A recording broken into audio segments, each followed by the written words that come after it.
Karburatorni olib tashlab, injektor qo'yganimdan keyin dagarli benzin quydim. Nechta benzin yeyishini bilish uchun 99 kilometr bo'ldi. Hozir mana zapravkaga kirib, yana dagarli quyamiz. O'shani bilamiz, nechta yeyotganini. Qo'ygandan keyin yana ko'rsataman. Video nechta yeyishini ko'rasan.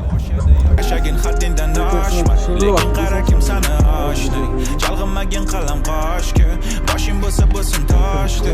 Yashagin haddingdan oshma, lekin qara kim sani ochdi.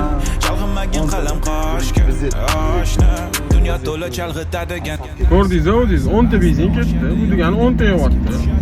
Arziydimi $500 qo'yishga? Tortish yaxshi, yomon emas. Cho'tki tortyapti.